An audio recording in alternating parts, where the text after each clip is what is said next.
আচ্ছা, আমরা আজকে যেটা করবো সেটা হচ্ছে এগ্রিকালচার পার্ট 4। ঠিক আছে, তো দেখো আগের ক্লাস অবধি আমরা যেটা যেটা দেখেছিলাম সেটা হচ্ছে এগ্রিকালচার ব্যাপারটা কি, নাম্বার 1।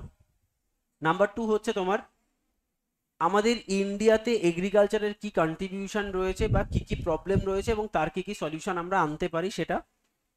নাম্বার 3 হচ্ছে আমাদের মেইন যে ফান্ডা সেটা হচ্ছে আমাদের এগ্রিকালচারাল যে রিফর্ম আমরা এনেছিলাম। তো এগ্রিকালচারাল রিফর্ম আমাদের দু প্রকারের হয়েছিল, একটাকে আমরা কি বলছি এগ্রিকালচারাল তোমার মার্কেট রিফর্ম, আর এটা টেকনোলজিক্যাল রিফর্ম, তাই না? টেকনোলজিক্যাল রিফর্ম বা এগ্রিকালচার বা বলতে পারো মার্কেট রিফর্ম বা ইনস্টিটিউশনাল রিফর্ম, সেটা হলে বেস্ট হবে। এটা হচ্ছে ইনস্টিটিউশনাল রিফর্ম, মানে আমরা কিছু ইনস্টিটিউশন তৈরি করেছিলাম এগ্রিকালচারাল রেভলিউশন আনার জন্য। আচ্ছা, ইনস্টিটিউশনাল রিফর্মের মধ্যে আমরা বলেছিলাম যে একটা হচ্ছে ল্যান্ড রিফর্ম, একটা তোমার কি এগ্রিকালচারাল ক্রেডিট রিফর্ম, আর একটা আমরা কি বলেছিলাম এগ্রিকালচারাল মার্কেট রিফর্ম।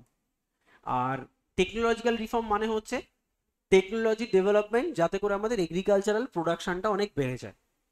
তো সেটাই আমরা আজকে করব, টেকনোলজিক্যাল রিফর্ম।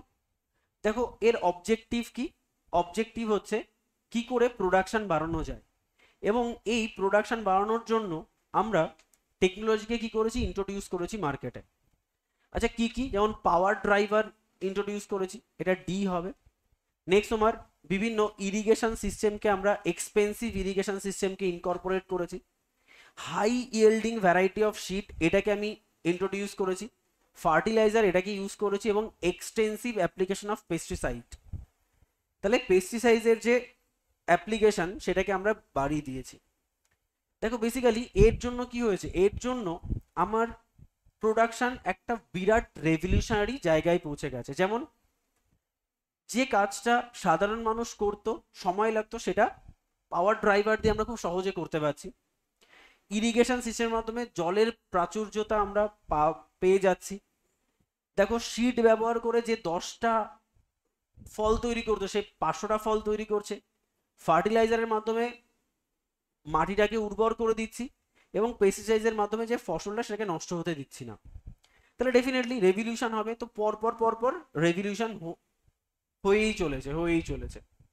কি ব্যাপার, দেখো এই রেভলিউশনের মধ্যে কিছু তোমার, আমি জিওগ্রাফিতে যখন তোমাদের পড়িয়েছিলাম বলেছিলাম নামের সঙ্গে কালারের একটা সিমিলারিটি রয়েছে। মোটামুটি 90% রেভলিউশন তোমার কালার দিয়ে হয়ে যায়।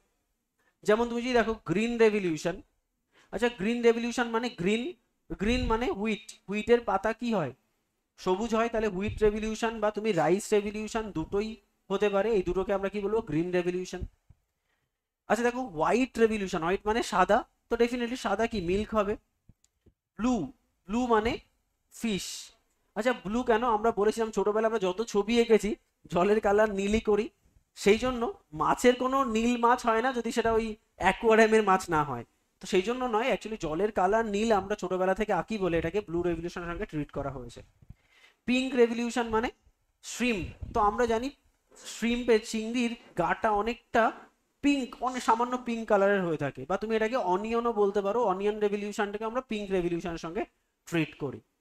গ্রে, সবাই জানি আমরা আজকে ইউরিয়া কিনে নিয়ে আসো পুরো ওই গাছের কাঠ কালারের মতো, মানে গ্রে কালারের মতো, তো এটাকে আমরা বলবো ফার্টিলাইজার। রেড রেভলিউশন তো ডেফিনেটলি মিট বা টমেটো, টমেটো বললে আমাদের কোনো সাদা টমেটো মাথায় আসে, লাল টমেটোই মাথায় আসে, তো এটা কি হবে রেড। আর রেড মিট তো আমরা সবাই বলি ওটাকে। সিলভার রেভলিউশন, দেখো সিলভার, তুমি বলেছিলাম এগ, এগ কিন্তু অ্যাকচুয়ালি যে এগটা আমরা পোলট্রির এগ বলি সেটা নয়, এটা দেশি মুরগির এগটা দেখবে অনেকটা সিলভার কালারের হয়ে থাকে। সেই জন্য ওইখান থেকে একটা সিলভার রেভলিউশন, ওরা তো খুঁজেছে কি নাম দেবে, মানে অলরেডি হোয়াইট রেভলিউশন দেওয়া হয়ে গেছে, তো এগে তো আর হোয়াইট দেওয়া যাবে না, তাই এগের অন্য কি ভ্যারাইটি হয়। পোলট্রি থেকে যেহেতু এগটা আসে তাই পোলট্রি আর এগ রেভলিউশনকে আমরা সিলভার রেভলিউশন বলে থাকি। ইয়েলো, আমরা সবাই জানি সরিষার তেল কি কালার, হলুদ কালার, তাহলে ইয়েলো রেভলিউশন। দেখো গোল্ডেন, গোল্ডেন হানি কেমন দেখতে, সোনার মতোই তো দেখতে, তাই এটা কি হবে, definitely golden revolution. Black revolution কয়লা, কোল, আমরা লিখেছিলাম জিওগ্রাফিতে কোল বা মিনারেলস এগুলো সবই মাটির নিচ থেকে তৈরি হচ্ছে, তাই কালো রঙের হয়, তাই এটা কোল বা ব্ল্যাক রেভলিউশন। রাউন্ড রেভলিউশন আমরা বলি না আলু, গোল আলু, গোল আলু তো একটা পার্টি, তাই গোল থেকে আসছে রাউন্ড রেভলিউশন। দেখো একটা, এটা যদি একটা আমি গোল্ডেন অলরেডি দিয়ে দিয়েছি, একটা গোল্ডেন ফাইবার, একটা সিলভার ফাইবার। তো আমরা সবাই জানি পাটকে সোনালী আঁশ বলা হয়, ছোটবেলায় আমরা পড়েছি। তাহলে সিলভার ফাইবার রেভলিউশন হচ্ছে cotton, sorry golden fibre revolution হচ্ছে জুট, আর সিলভার ফাইবার ফাইবার হচ্ছে কটন। ঠিক আছে, না পাটকে হ্যাঁ সোনালী আঁশ বলা হয়, ঠিক। রেইনবো রেভলিউশন, রেইনবো মানে কালারফুল, তাই এটাকে বলছি ওভারঅল দ্য এগ্রিকালচারাল ডেভেলপমেন্ট। এগ্রিকালচারে কি কালার নেই, সব কালার আছে, তাই এটাকে রেইনবো রেভলিউশন বলে দিচ্ছি। তাহলে ইজি ব্যাপারটা। ছোটবেলায় আমি, এটাও মনে আছে 2018-এ ডব্লিউবিসিএস মেন্স পরীক্ষা দেওয়ার জন্য আমি খুব কষ্ট করে এগুলো মুখস্থ করার চেষ্টা করেছিলাম। অন গড, যে হোয়াইট রেভলিউশন মানে মিল্ক, কেন? কারণ আমি কখনো ওইভাবে লজিক্যাল চিন্তা ভাবনাই করিনি যে এর মধ্যে সবকটাই প্রায় কালারের সঙ্গে মিলে যায়, তো কালার দিয়ে মনে রাখলে ইজি হয় জিনিসটা। দেখো গ্রিন রেভলিউশনকে আমরা আর কি নামে ডেকে থাকি? দেখো বলা হয় modern agricultural technology, definitely. Seed fertiliser water technology, কেন সিড ফার্টিলাইজার ওয়াটার মানে ইরিগেশনকে ইন্ট্রোডিউস করা হয়। বায়োলজিক্যাল মেকানিক্যাল রেভলিউশন, কারণ বায়োলজি এবং মেকানিকটাকে অ্যাড করা হয়েছে। নিউ এগ্রিকালচারাল স্ট্র্যাটেজি এবং হাই ইয়েল্ডিং ভ্যারাইটি প্রোগ্রাম, এতগুলো নামে তুমি একে ডাকতে পারো।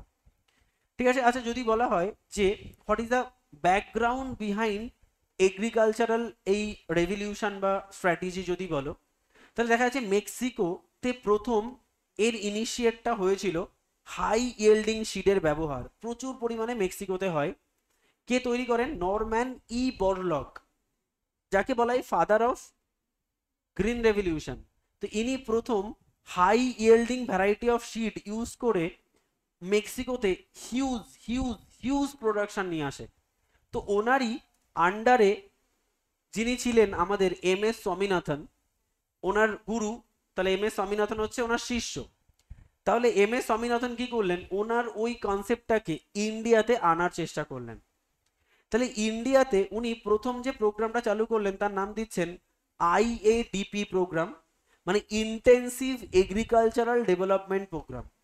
আচ্ছা, ইন্টেন্সিভ এগ্রিকালচারাল ডেভেলপমেন্ট প্রোগ্রাম মানে হয় না যে এটার এফেক্টটা কেমন হবে সেটা একটা ছোট জায়গায় সীমিত করা, তাই উনি মাত্র 7টা ডিস্ট্রিক্টে এর প্রোগ্রামটা চালু করেছিলেন এবং একটা বিরাট রেজাল্ট পান। দেখো শর্টে লেখা রয়েছে গুড রেজাল্ট।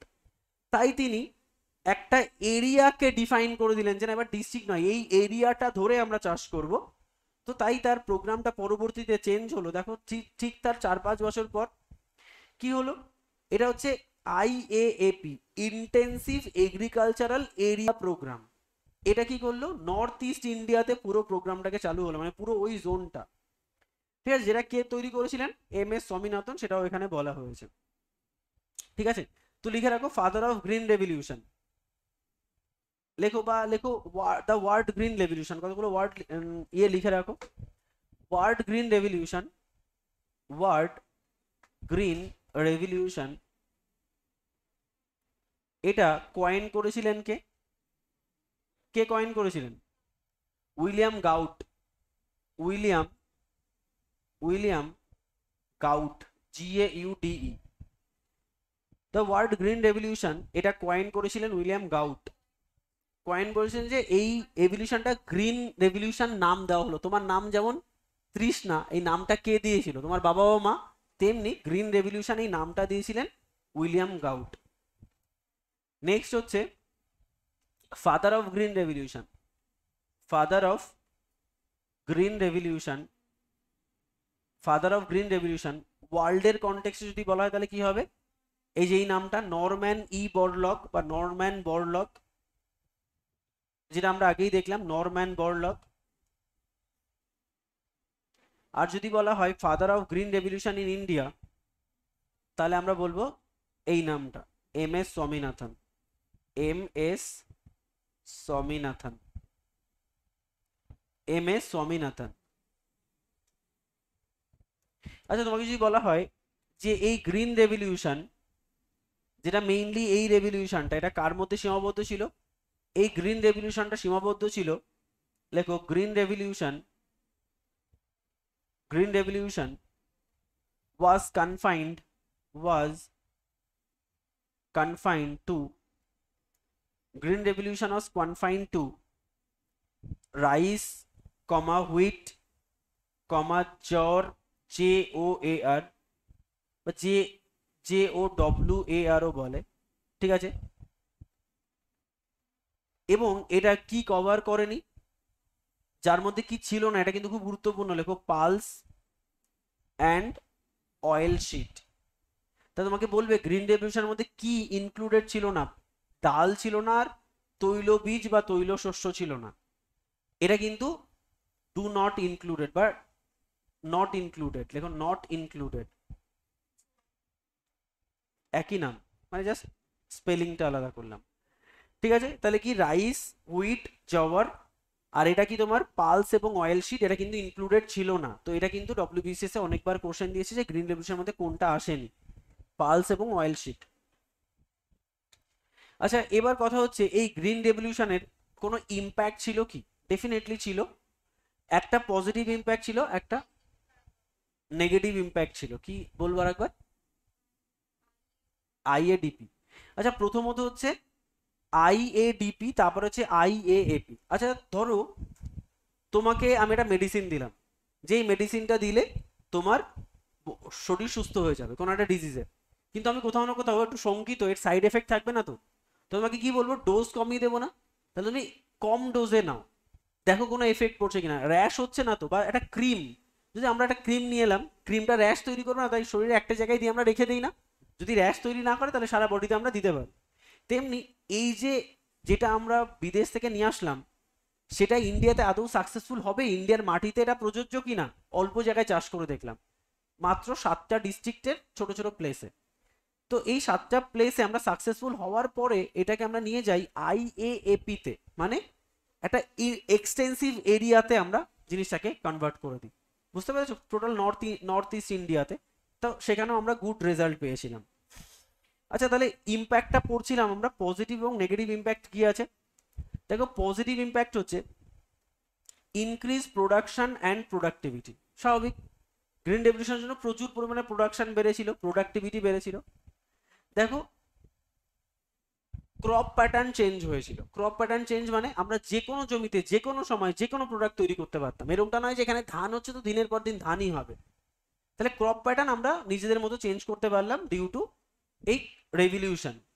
আচ্ছা, it cover large number of area under cultivation. ধরো যারা আনকাল্টিভেটেড অবস্থায় ছিল তাকে আমরা কাল্টিভেশনের মধ্যে নিয়ে আসতে পারলাম, তো এটা একটা positive effect. Provide employment opportunity, definitely যেখানেই চাষ হবে সেখানে আমরা কৃষককে আনতে পারবো, এমপ্লয়মেন্ট জেনারেট করতে পারবো। তাহলে অনেকগুলো পজিটিভ এফেক্ট ছিল। নেগেটিভ এফেক্টও ছিল অনেকগুলো। যেহেতু গ্রিন রেভলিউশন সমস্ত ক্রপকে ইনক্লুড করেনি, কতগুলো ক্রপকে করেছে, রাইস, হুইট, জওয়ার, এগুলো। বাট পালসের যা প্রোডাকশন আগেও ছিল এখনো তাই রয়েছে। তাহলে এতে আমার কি হলো, আলটিমেট সার্বিক উন্নতি হলো না, সাময়িক উন্নতি হলো। তাহলে লিমিটেড প্রোডাক্ট মানে বলছে এখানে, এখানে বলছে হুইটের মধ্যে মেইনলি সীমাবদ্ধ ছিল, বাকিগুলো অতটা প্রোডাকশন হয়নি। তুই ভাবো, সব থেকে বড় ব্যাপার হচ্ছে এই যে যেগুলো ইউজ করা হচ্ছে, power driver, expensive irrigation system, high yielding seed, chemical felt, প্রচুর টাকা লাগবে তো। কজন, একজন কৃষকের কতই বা টাকা আছে, কজন কৃষক এই এত হেভি জিনিস অ্যাকসেপ্ট করতে পারবে? আচ্ছা, যদি বলা হয় ডব্লিউবিসিএস পড়ার জন্য দুটো প্রতিষ্ঠান রয়েছে, একদিকে রাইস, একদিকে অ্যান একাডেমি, এ নিচ্ছে 2 লাখ টাকা, এ নিচ্ছে 200 টাকা, হিসাবে তাই তো। তাহলে মেইনলি কি সবার পক্ষে তো 2 লাখ টাকা দেওয়া সম্ভব না। তার মানে সবাই এই লাভবান নাও হতে পারে। তাই বলছে benefited only a large capitalise farmer, যে ফার্মারদের প্রচুর টাকা রয়েছে তারাই কেবলমাত্র লাভবান হবে। দেখো, ইন্টারপার্সোনাল এবং inter regional disparity. Interpersonal disparity মানে কি? ইন্টারপার্সোনাল ডিসপ্যারিটি মানে কৃষকের মধ্যে একটা ডিসপ্যারিটি তৈরি হচ্ছে। কেন? তুমিও চাষ করো, আমিও চাষ করি, বাট তুমি এই সুবিধাটা পাচ্ছ, আমি এই সুবিধাটা পাচ্ছি না, তাহলে ইন্টারপার্সোনাল ডিসপ্যারিটি হচ্ছে। ঠিক আছে, ধরো তোমরা সবাই আমার কাছে ডব্লিউবিসিএস পড়ছো, কাউকে আমি স্পেশাল ফ্যাসিলিটি দিচ্ছি, তুমি আমাকে 1000 টাকা দিচ্ছ, তোমাকে আমি কম ফ্যাসিলিটি, তুমি আমাকে 1000 টাকা দিচ্ছ, তাহলে এটা ইন্টারপার্সোনাল ডিসপ্যারিটি করা হলো। আর ইন্টার রিজিওনাল ডিসপ্যারিটি মানে আমি কেবলমাত্র এই রেভলিউশনটাকে নর্থ ইস্ট ইন্ডিয়ায় সীমাবদ্ধ রেখেছি, সাউথ ইন্ডিয়াতে এর কোনো এফেক্ট নেই, ওয়েস্ট বেঙ্গলের দিকে বা মিডিল ইন্ডিয়াতে এর কোনো এফেক্ট নেই। তাহলে এটা কি ইন্টার রিজিওনাল ডিসপ্যারিটি হলো, ওই রিজিয়নকে আমি বেশি প্রায়োরিটি দিলাম, এই রিজিয়নকে কম প্রায়োরিটি দিলাম। তাহলে এটা একটা প্রবলেম রয়েছে। সয়েল হেলথ একদম পুরো গেল। কিন্তু তুমি ভাবো যে যেটা নর্মালি সয়েলের যা প্রোডাক্টিভিটি ছিল তাকে আমি আর্টিফিশিয়ালি তাকে বলছি তুই আরো দে। ধরো ওই হয় না যে একটা মুরগি ডিম পারছে, তাকে যদি বলি না পার ডে তুই 10টা করে ডিম দে, বাঁচবে আদৌ?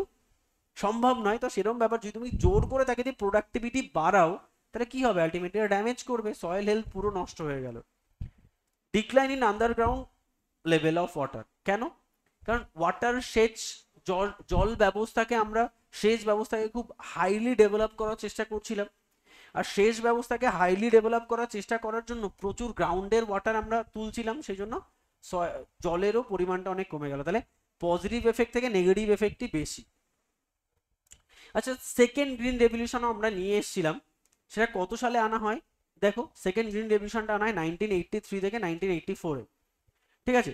আর ফার্স্ট গ্রিন রেভলিউশন আনা হয় তোমার ওই 1960, 61, 62, 66-এর ওই দিকটাতে, মানে বলতে পারো সেকেন্ড থার্ড যে 5 ইয়ার প্ল্যান তার মাঝামাঝি জোনটাতে। আমরা 5 ইয়ার প্ল্যান পরে পড়বো। তাহলে দেখো, বলছে সেকেন্ড গ্রিন রেভলিউশনকে আমি কি বলি, এভারগ্রিন রেভলিউশন। কেন? কারণ এই যে নেগেটিভ ইম্প্যাক্টটাকে আমরা কিছুটা সলভ করার চেষ্টা করলাম। কেন evergreen? All over the India সব জায়গায় আমরা গ্রিন গ্রিন গ্রিন গ্রিন করে দেবো, তাই এর নাম এভারগ্রিন। মানে সব জায়গা, মানে ইন্টার পার্সোনাল থাকবে না বা ইন্টার রিজিওনাল থাকবে না, ইন্টার পার্সোনাল হয়তো থাকবে বাট ইন্টার রিজিওনাল থাকবে না। দেখো, সাস্টেনেবল এগ্রিকালচার। কেন সাস্টেনেবল? আমরা কোনো একটা প্রোডাক্টিভিটি বাড়িয়ে দিলাম, এবছর প্রচুর প্রোডাকশন হলো, পরের বছর প্রচুর ফল হলো, তাহলে সাস্টেনেবিলিটি থাকলো না। কিন্তু আমি ডব্লিউবিসি এর জন্য পড়ছি, 1 মাস দুর্দান্ত বললাম, তারপরের মাসে আমার আর আসতেই ইচ্ছা করছে না এত সাবজেক্ট থেকে, তাহলে এটা কি সাস্টেনেবিলিটি থাকলো না। সাস্টেনেবল ডেভেলপমেন্টটা খুব দরকার, সাস্টেনেবল এগ্রিকালচারটা খুব দরকার। দেখো, এই সেকেন্ড গ্রিন রেভলিউশনে এটাও ডব্লিউবিসিএস এর কোশ্চেন, যে কত মিলিয়ন টন আমরা প্রোডাকশন করি। 152 মিলিয়ন টন প্রোডাকশন করি। এবং সেকেন্ড গ্রিন রেভলিউশনটা দেখো এবার, West Bengal, Bihar, Odisha, Madhya Pradesh, eastern part of UP, মানে নর্থ ইন্ডিয়া ছেড়ে মিডিল ইন্ডিয়াতে এলো, বাট তারপরেও কারা বঞ্চিত হলো? South India. এটা খুব গুরুত্বপূর্ণ জায়গা, ঠিক আছে। আচ্ছা, একটা জিনিস লিখে রাখো তো এখানে, লেখো ফার্স্ট গ্রিন রেভলিউশন কোথায় কনফাইন্ড ছিল, তাহলে সেটা সুবিধা হবে। ফার্স্ট গ্রিন রেভলিউশন,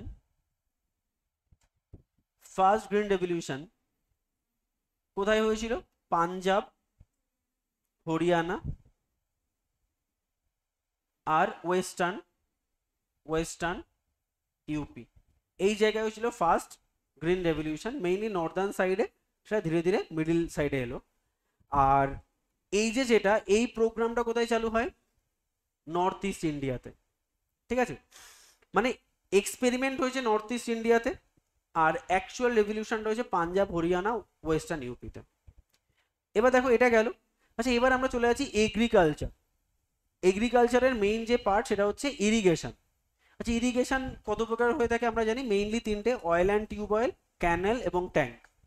দেখো কেন ইম্পর্টেন্সটা কি, মাল্টিপল ক্রপিং, প্রচুর ক্রপ তৈরি করা যাবে, high production, high productivity, more and large number of cultivation, মানে প্রচুর প্রচুর কাল্টিভেশন করা যাবে। আচ্ছা, দেখো agricultural price policy and food security, basically এর মেইন অবজেক্টিভ কি? Agricultural price policy and food সিকিউরিটির মেইন উদ্দেশ্য হচ্ছে how we can protect our farmer, আমরা ফার্মারদের কি করে প্রোটেক্ট করতে পারি, সেই জন্য তো দেখো প্রাইস পলিসি, যাতে করে ফার্মারদের কোনোভাবে ক্ষতি না হয়, ঠিক আছে। তো এছাড়া কি, যাতে করে ডোমেস্টিক প্রাইস, রাইসের দাম, সুগারের দাম, এগুলো যেন কন্টিনিউয়াস বাড়তে না পারে, তাহলে আলটিমেটলি দাম কি করে মার্কেটের ঠিকঠাক রাখা যায়, সেইগুলো আমার মেইনলি টার্গেট। সারপ্লাস যে প্রোডাকশন, মানে অতিরিক্ত প্রোডাকশন মার্কেটে কিভাবে ডিস্ট্রিবিউট করা উচিত সেটা নিয়ে কথা বলছে। এবং টু অ্যাচিভ প্রোডাকশন টার্গেট, এই বছর আমার অ্যাটলিস্ট এগ্রিকালচারাল প্রোডাকশন যেন 10% হয়, টার্গেটটা আমাদের স্পেসিফাই করা, ঠিক আছে। তো এগ্রিকালচারাল প্রাইস পলিসি এবং ফুড সিকিউরিটি তোমার মেইনলি একটা কমিশনের দ্বারা রেগুলেটেড হয়। তাহলে সেই কমিশনটার নাম কি, আমরা আগেও পড়েছি, এগ্রিকালচারাল মানে প্রাইস কমিশন, যেটা পরবর্তীকালে নাম চেঞ্জ করে হয় সিএসিপি, আমরা আগেই দেখলাম। তাহলে লেখো এপিসি, মেইনলি আমরা আগের ক্লাসে দেখেছিলাম না এগ্রিকালচারাল প্রাইস কমিশন, সেটা পরবর্তীকালে নাম চেঞ্জ করা হয় commission for agricultural cost and price, সিএসিপি। দেখো আমরা আগে এখানটায় পড়েছিলাম না, জাস্ট আগের ক্লাসে যখন আমরা গেছিলাম তখন আমরা ইনস্টিটিউশনাল যে ইনভেস্টমেন্ট বা দেখেছিলাম, এখানে দেখো সিএসিপি আর এপিসি, এটা হচ্ছে এর মডিফাইড ভার্সন। দেখো এখনো অ্যারো চিহ্ন দেওয়া রয়েছে। তাহলে এই ব্যাপারটা কি হচ্ছে, এরা মেইনলি রেগুলেট করছে। তো এরা মার্কেটে 3 ধরনের প্রাইস বলে বলে দেয় যে এই 3 ধরনের প্রাইস এরাই রেগুলেট করে। একটা হচ্ছে তোমার MSP, minimum support price. Number 2 হচ্ছে procurement price, PROCUREMENT, procurement price. And number 3 হচ্ছে তোমার ইস্যু প্রাইস। ইস্যু প্রাইস, এই তিনটে প্রাইসকে এরা মেইনলি রেগুলেট করে থাকে। ঠিক আছে, আচ্ছা এই তিনটে প্রাইসই দেখো আমরা পরে এখানে আমরা পড়বো। দেখো এবার যদি আমরা চলে যাই, সেটা হচ্ছে minimum support price, procurement price এবং ইস্যু প্রাইস। দেখো মিনিমাম সাপোর্ট প্রাইস কাকে বলা হচ্ছে? মিনিমাম সাপোর্ট প্রাইস হচ্ছে, আমি তোমাদের আগের দিন হয়তো কিছুটা হিন্টস দিয়েছিলাম, যে ধরো একজন ফার্মার তিনি ধান চাষ করবেন। তো তার চাষ করার আগে আমাদের গভর্নমেন্ট কি ঘোষণা করবে, যে এবছর উনি যে ধান চাষ করছেন সেই ধানের মিনিমাম সাপোর্ট প্রাইস হচ্ছে ধরো 17 টাকা পার কেজি। কেজিতেও হয় না, অ্যাকচুয়ালি কুইন্টালে হয়, আমি তোমাদের হিসাব জাস্ট কেজিতে বলছি সুবিধা হবে। তাহলে মিনিমাম সাপোর্ট প্রাইস কি, ধান চাষ করার আগে গভর্নমেন্ট অ্যানাউন্স করছে 17 টাকা পার কেজি। তাহলে ফার্মার ধান চাষ করার সময় এটা মাথায় রাখবে যেন তার কস্ট অফ প্রোডাকশন 17 টাকা থেকে কম হয়। ফার্মার চেষ্টা করবে তার যেন 3 টাকা, 4 টাকা, 10 টাকা পার কেজিতে এর উপরে যেন খরচা না হয়। কেন? তার কারণ হচ্ছে ফার্মার যত এখানে চাপিয়ে রাখতে পারবে ততই তার প্রফিট বেশি হবে। এবার দেখো কি হচ্ছে, সাপোজ কোনো কারণে ফার্মার এই বছর ধান চাষ করলো 9 টাকা পার কেজিতে প্রোডাকশন করলো। এবার মার্কেট কি করবে, ফার্মারটা কি করবে, মার্কেটে বিক্রি করবে, সেল করবে। আচ্ছা মার্কেটে সেল করতে গিয়ে দেখা যাচ্ছে যে সেলিং প্রাইস তিনটে হতে পারে। নাম্বার 1 22 টাকা পার কেজি, তাই নাম্বার 2 হচ্ছে তোমার ধরো 17 টাকা পার কেজি, আর নাম্বার 3 হচ্ছে 14 টাকা পার কেজি। আচ্ছা তিনটে সিনারিওতেই ফার্মারের লাভ হচ্ছে কি লস হচ্ছে? লাভ হচ্ছে। কেন? ফার্মার কত টাকা প্রোডাকশন করেছে? 9 টাকা, কস্ট অফ প্রোডাকশন হচ্ছে 9। তাহলে মার্কেটে আমি তিনটে ভ্যালু পাচ্ছি, একটা হচ্ছে 22 টাকা পার কেজি, 17 টাকা পার কেজি, 14 টাকা পার কেজি। দেখো 22 টাকা পার কেজি এর মানে কি? এর মানে হচ্ছে মার্কেটের প্রাইস এমএসপি থেকে বেশি না কম? বেশি, কারণ এমএসপি কত বললাম একটু আগে, 17 টাকা। তাহলে আমি পাশে লিখে রাখছি এমএসপি কত, 17। এমএসপি কত, 17। এমএসপি তো সবসময় 17, সারা বছর ধরে 17ই থাকবে। তাহলে বলো মার্কেট প্রাইস থেকে এমএসপি ছোট। তাহলে ফার্মারের কাছে দুটো অপশন রয়েছে, ফার্মার 17 টাকায় প্রোডাক্ট বিক্রি করতে পারে, 22 টাকাও প্রোডাক্ট বিক্রি করতে পারে। তাহলে ফার্মার কত টাকায় বিক্রি করবে? 22 টাকায়। কেন? ফার্মার দেখবে তার প্রফিট কোথায় বেশি। তাহলে এই সিনারিওতে ফার্মার কোথায় বিক্রি করবে? মার্কেটে। যদি কোনো কারণে মার্কেটে প্রাইস, ওই ব্ল্যাক মার্কেটিয়ার্সরা যদি কোনো কারণে প্রাইস কমিয়ে 17 টাকায় নিয়ে আসে, তাহলে ফার্মার কার কাছে বিক্রি করবে? গভর্নমেন্টের কাছে নাকি মার্কেটের কাছে? যার কাছে খুশি বিক্রি করতে পারে, কোনো বার্ডেন নেই, আর ভাই আমি সমান প্রফিট পাচ্ছি। ঠিক আছে, এবার বরং ওরা আরো মার্কেটে বিক্রি করাটা বেশি পছন্দ করে, কারণ আবার গভর্নমেন্টের কাছে আবার সেই ফর্মালিটি, সেই করো তার থেকে ভাই পরিচিত লোক আছে, বেঁচে দাও তো, একই তো দাম পাচ্ছি। সেই জন্য এই দামেও কোনো প্রবলেম হবে না। কিন্তু কোনো কারণে মার্কেট প্রাইস যদি এমএসপি ভ্যালু থেকে নিচে নেমে যায়, স্টিল সে কিন্তু প্রফিট করছে, বাট সে কোথায় বিক্রি করতে যাবে? গভর্নমেন্টের কাছে। এবার কথা হচ্ছে গভর্নমেন্ট কি করবে? ফার্মারকে টাকা পে করবে, তো 17 টাকা করে টাকা পে করবে।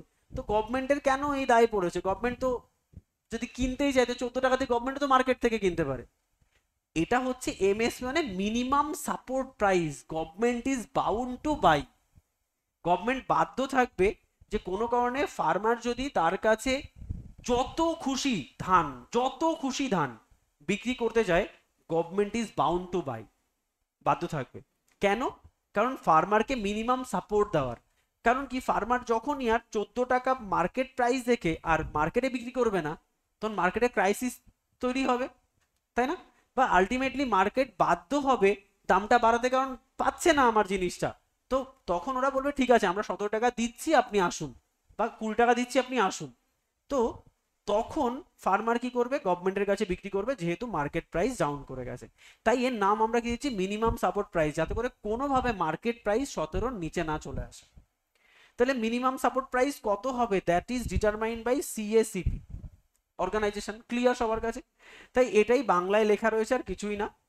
দেখো মিনিমাম সাপোর্ট প্রাইস কতগুলো প্রোডাক্টের উপরে ধার্য করা হয়। দেখো এমএসপি ধার্য করা হয় 23টা প্রোডাক্টের উপরে।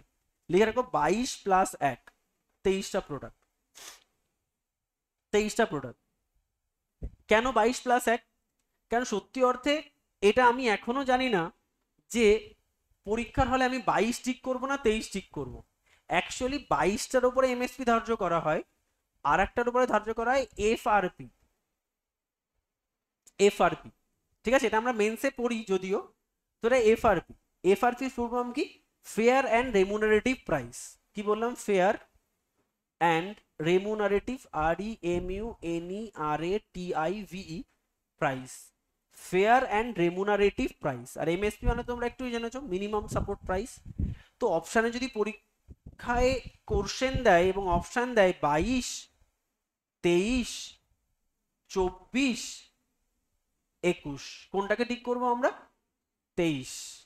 আমরা 23কেই টিক করবো, কারণ আমরা স্পেসিফাই করব না, কিন্তু সত্যি অর্থে একটা প্রোডাক্টের উপরে এমএসপি ধার্য না করে তারপরে এফআরপি ধার্য করা। এফআরপি কার উপরে ধার্য করা হয়, সুগার ক্যানের উপরে। তাহলে এটা লিখে রাখো, কার উপরে এফআরপি ধার্য করা হয়, সুগার ক্যান। Sugar cane. তাহলে সুগার ক্যানের উপরে আমরা কি এফআরপি ধার্য করি। ঠিক আছে, তো এটা একটু মাথায় রেখো, কারণ এটা মেন্সে আমরা এটাকে ডিটেলে পড়বো, এবং মেন্সে আমরা এটাও পড়বো এমএসপির এই 22টা প্রোডাক্টের মধ্যে কোন প্রোডাক্ট কি ধরনের প্রোডাক্ট এবং কি ধরনের কিভাবে এমএসপি ধার্য করা হয়। এখন আমাদের এগুলো দরকার নেই, মেন্সে আমরা ওগুলো ডিটেলে করবো। তাহলে দেখো সুগার ক্যান, সুগার ক্যান আমরা এফআরপি ধার্য করি সেম এমএসপির মতোই, বাট নামটা আমরা আলাদা করে চেঞ্জ করছি, কারণ মার্কেটের উপরে অনেকটা ভ্যারি করে। অবজেক্টিভ কি, to protect the fall of price, price ফলকে রেগুলেট করার জন্য করা হয়। To protect the interest of farmer, যাতে করে কোনোভাবে ফার্মারদের ইন্টারেস্ট এর নিচে না নেমে যায়।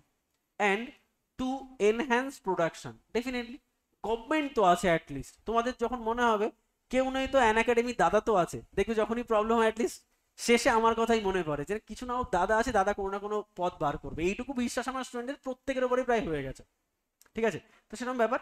কোথাও না কোথাও ফার্মার তো আছে, মানে গভর্নমেন্ট তো আছে, তো ফার্মারদের ভয়টা নেই সেই জায়গা থেকে। দেখো প্রক্রিয়মেন্ট প্রাইস। প্রক্রিয়মেন্ট প্রাইস কি, এবার খুব ভালো করে বোঝো। গভর্নমেন্ট এই যে প্রোডাক্টটা কিনলো না, এই গভর্নমেন্ট এই প্রোডাক্টটা কেনে কিসের জন্য বা কোথায় রাখে, বাফার স্টকে রাখে। তাহলে গভর্নমেন্ট এইসব কিনে কোথায় রাখে, বাফার স্টকে রাখে। বাফার স্টক কি জিনিস, যেখানে প্রোডাক্ট রাখা হয় বা সঞ্চয় করা হয়। গভর্নমেন্ট এটাতে কি করে, খায় না, মাথায় নেয়। গভর্নমেন্ট এটাকে এখান থেকে রেশন দেয়, তাই না? তাহলে বাফার স্টকটা ভর্তি হওয়াও দরকার। তার মানে ধরো কোনো কারণে মার্কেট প্রাইস 14 টাকা হয়ে গেছে, আর এমএসপি কত, 17 টাকা। তো ফার্মার কোথায় আসবে, গভর্নমেন্টের কাছে। তাহলে গভর্নমেন্টের কাছে ফার্মার এসে বলল যে আমার 500 কেজি ধান আপনি কিনে নিন, কিনে নেবে। বাফার স্টক হচ্ছে 2000 কেজি সাপোজ, ঠিক আছে, 2000 কেজির বাফার স্টক। তাহলে এই ফার্মার ওকে 500 কেজি দিল, আর এক ফার্মার এসে বললো আমার 300 কেজি আপনি নিন, আর একজন বললো আমার 200 কেজি নিন, ঠিক আছে, 200 কেজি নিন। তো এরকম ভাবে দেখা গেল পুরো বাফার স্টকের তোমার প্রায় 1800 কেজি ভর্তি হয়ে গেল পুরো বাফার স্টকে। তাহলে ফাঁকা রয়েছে কোনো বাফার স্টক, কত কেজি ফাঁকা রয়েছে, 200 কেজি। আচ্ছা, এই 200 কেজি ফাঁকা থাকলে তো রেশনে ঘাটতি পড়ে যাবে, কারণ রেশনে তারা মিনিমাম। তাহলে এই 200 কেজি গভর্নমেন্টের কি করতে হবে, কিনতে হবে। ভালো করে বোঝার চেষ্টা করো, গভর্নমেন্টের এই 200 কেজি কিনতে হবে। তাহলে বলো তো এই 200 কেজি গভর্নমেন্ট কোন দামে পাবে, ভালো করে বোঝো। মার্কেটে 3টে সিনারিও, মার্কেটের 22 টাকা পার কেজি সিনারিও রয়েছে, 17 টাকা পার কেজি সিনারিও রয়েছে, আর 14 টাকা পার কেজি সিনারিও রয়েছে। দেখো যদি 17 টাকা সিনারিও হয়, তাহলে ও পেতেও পারে নাও পেতে পারে, 14 টাকা সিনারি হলে সে পাবে, এবং 14 টাকা সিনারিওতে সে 18 কেজি ভর্তি করেছে, মানে 1800 কেজি ভর্তি করেছে। এবার মার্কেট প্রাইস রয়েছে 2200 টাকা, ফার্মার বলছে আসো আমিও 2200 টাকাই কিনবো।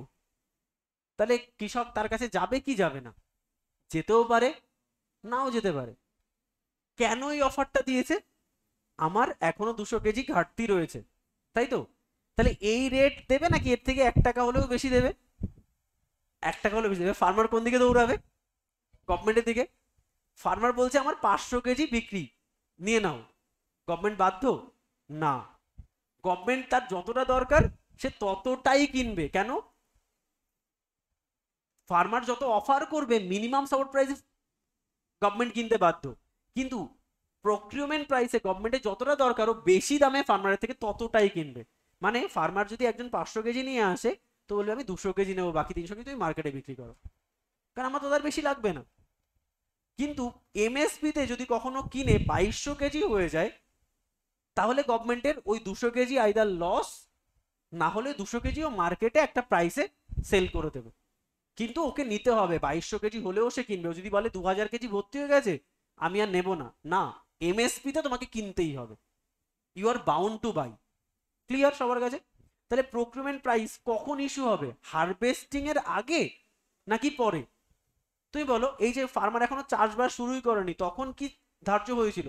মিনিমাম সাপোর্ট প্রাইস, যাতে করে আমি আমার চাষ করার সময় মিনিমাম সাপোর্ট প্রাইসকে মাথায় রেখে যত কম পয়সায় পারি প্রোডাকশন করতে। কিন্তু প্রক্রিউরমেন্ট প্রাইস কি গভর্নমেন্ট জানে মার্কেট প্রাইস কত হবে? তাহলে এটা সবসময় তোমার আফটার হারভেস্টিং এ হয়, মানে ফসল মার্কেটে ছড়িয়ে পড়েছে, হারভেস্টিং হয়ে গেছে, এই সময় গভর্নমেন্ট কি করবে? প্রক্রিউরমেন্ট প্রাইস ইস্যু করবে, মার্কেটের দাম বুঝে। নাহলে এখন মার্কেটে 22 টাকা দাম, গভর্নমেন্ট বলছে আমার প্রক্রিউরমেন্ট প্রাইস 20 টাকা, আসো। কিনবে কেউ? গভর্নমেন্টও কিনতে পারবে না, কেউ বেচবেও না। আচ্ছা, নেক্সট হচ্ছে ইস্যু প্রাইস। আচ্ছা, কোথাও না কোথাও আমার 200 কেজি বাফার স্টক ভর্তি হয়ে গেছে, বা 2000 কেজি বাফার স্টক। এবার আমরা তো রেশনে একটা পয়সাই বিক্রি করছি, আইদা 2 টাকা, 1 টাকা, 5 টাকা, না হয় ফ্রি। তাহলে যে প্রাইসে আমরা রেশন দিচ্ছি তাকে আমরা কি বলি? Issue price. তিনটে প্রাইস পুরো ক্লিয়ার? কারো কাছে কোনো কনফিউশন?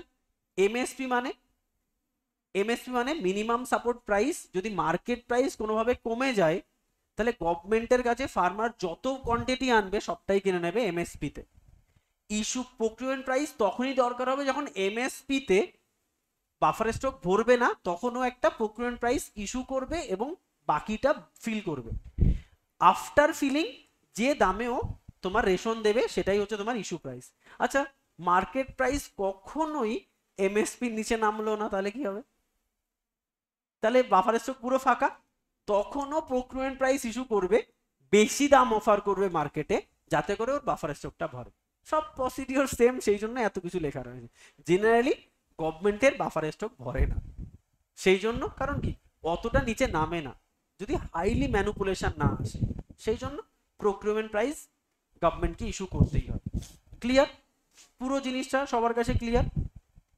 নেক্সট কিছু ইম্পর্টেন্ট অনলাইনে রয়েছে, সেটা দেখে নাও। সেটা হচ্ছে, দেখো, ফুড কর্পোরেশন অফ ইন্ডিয়া, আমরা সবাই জানি এর এক্সামও আমরা দিই, FCI exam, food corporation, food inspector. ঠিক আছে, এফসিআই কত সালে সেট আপ হয়? 1965-এ, under food corporation of India act 1964। তাহলে বলো তো এই বডিকে কি বডি বলা হবে? This is a statutory body, যেটা একটা বিধিবদ্ধ আইনের মাধ্যমে তৈরি হয়েছিল, just like RRB, RBI, just like SEBI. SEBI statutory বডিতে কনভার্ট হয় কবে? 1992-তে। তৈরি হয় কবে? 1988-এ। কার রেকমেন্ডেশনে স্ট্যাটুটারি বডি হয়? নরসিংহন কমিটির রেকমেন্ডেশনে। সেম। দেখো অবজেক্টিভ কি, পুরো দেখো ডিস্ট্রিবিউশন, কালেকশন, সমস্ত কিছু, খাবারের ডিস্ট্রিবিউশন কি করে হবে অল ওভার দ্য কান্ট্রিতে, সেটা এফসিআই ডিটারমাইন করবে। আচ্ছা, পিডিএস সিস্টেম মানে কি? রেশন ব্যবস্থা, আর কিছুই নয়, পাবলিক ডিস্ট্রিবিউশন সিস্টেম, রেশন। ঠিক আছে, কত দামে কোনটা কার কাছে কোন লেভেলের মানুষকে বিক্রি করা হবে, কে বিপিএল সেক্টর কে না, তারা কত পাবে, কি ইতিবৃত্তান্ত, সব পিডিএস সিস্টেমে ডিফাইন করা হয়। দেখো নেক্সট হচ্ছে historical background of PDS system. আচ্ছা, পিডিএস সিস্টেমের ব্যাকগ্রাউন্ডে কি, হঠাৎ করে পিডিএস সিস্টেম এলো কোথা থেকে? আচ্ছা, এখানে একটা আর মিস হয়ে গেছে, আর লিখে রাখো তো। রিভাম্পেড পাবলিক ডিস্ট্রিবিউশন সিস্টেম, যেটা 1992-তে চালু করা হয়েছিল, কোথায়? দার্জিলিং এর কিছু দরিদ্র মানুষের, মানে এটা একটা জাস্ট প্রকল্প, যে প্রকল্পে দার্জিলিং এর কিছু মানুষকে আমরা বিনামূল্যে খাদ্য পরিষেবা দেওয়ার চেষ্টা করেছিলাম, গরিব মানুষকে। সেটা হচ্ছে রেফাম্পেড পাবলিক ডিস্ট্রিবিউশন সিস্টেম। আচ্ছা, পরবর্তীকালে এটাকে আমরা একটা বৃহৎ উদ্দেশ্যে এটাকে আনার চেষ্টা করলাম, সেটা হচ্ছে টার্গেটেড পাবলিক ডিস্ট্রিবিউশন সিস্টেম, যাকে বলা হয় টিপিডিএস। একটা কি আরপিডিএস, সেখান থেকে আমরা নিয়ে আসলাম টিপিডিএস, মানে টার্গেটেড পাবলিক ডিস্ট্রিবিউশন সিস্টেম, যেটা তোমার 97-এ করা হয়। যেখানে আমরা কি টার্গেট করলাম, এখানে আমরা দেখো এখানে কি যারাই দরিদ্র, যেমন হয় না মুকেশ আম্বানি ঘোষণা করলো দরিদ্র মানুষকে কম্বল দেওয়া হবে, তাহলে কে দরিদ্র তুমিও দাঁড়িয়ে পড়লে তুমিও পাবে, কি রেশন কার্ড দেখে তোমায় দরিদ্রতার ডিফাইন করছে নাকি? মানে তুমিও যদি দাঁড়াও তুমিও কম্বল পাবে। আর আমাদের বাঙালি তো অভ্যাসই আছে, ফ্রি পেলেই দাঁড়িয়ে পড়ো। ঠিক আছে, আমরা আগে দাঁড়িয়ে পড়ি, কি দিচ্ছে সেটা পরের ব্যাপার, তারপরে যদি শুনি মনোমতো হচ্ছে না তখন আমরা ব্যাস, এটাই হয় না? তো এটার ব্যাপারটা তাই দরিদ্র মানুষকে দেওয়া হচ্ছে। বাট দরিদ্র কারা, মাইন্ডে একটা কোশ্চেন চলে এসছে মুকেশ আম্বানির মাইন্ডে, সে তো দরিদ্র মনে হচ্ছে না দেখে, তাহলে নেক্সট বার আমাকে সতর্ক থাকতে হবে যে দরিদ্র নয় তাকে দেওয়া যাবে না। তাই এটাকে আমরা কনভার্ট করি, টার্গেট করি এবার কোন সেক্টরকে, দেখো এইভাবেই কিন্তু এসছে যে তারা দরিদ্র, তাই এর নাম দেওয়া হচ্ছে টার্গেটেড পাবলিক ডিস্ট্রিবিউশন 1947-এ। যেখানে আমরা এটাকে বললাম যে তুমি বিপিএল কার্ড দেখাও, তোমার কাছে বিপিএল কার্ড থাকলে তুমি এই জিনিসটা পাবে। ঠিক আছে, তার মানে দেখো বিপিএল সেক্টরকে কম পয়সা দেওয়া হলো।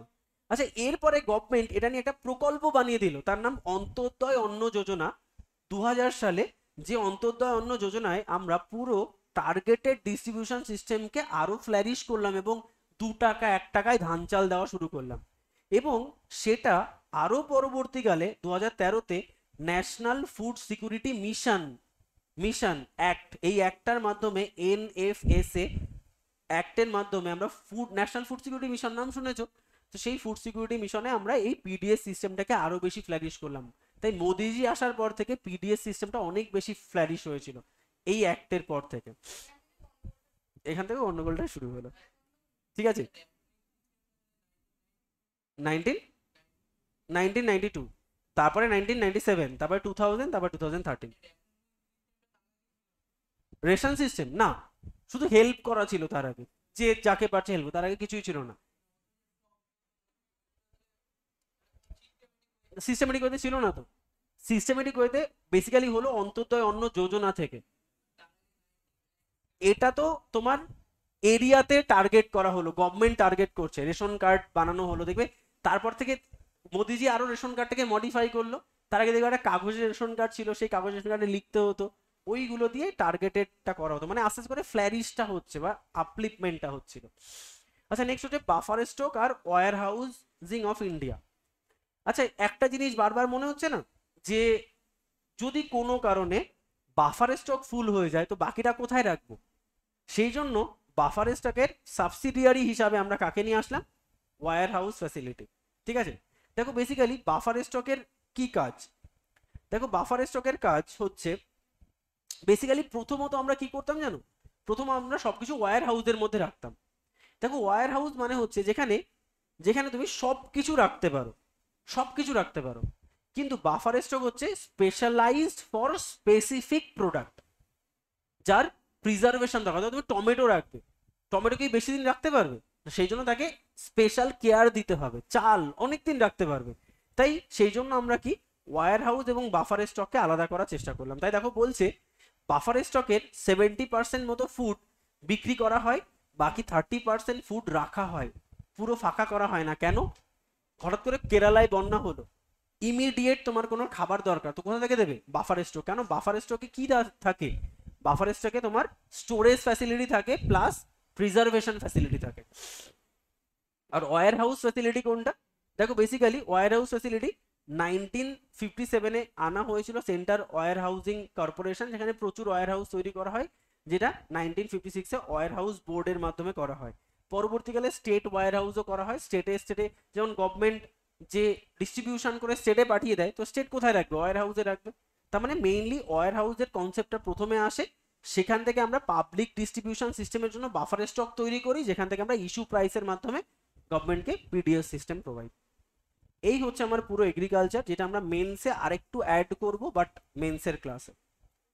ঠিক আছে, চলো তাহলে এটাকে এন্ড করে দিলাম।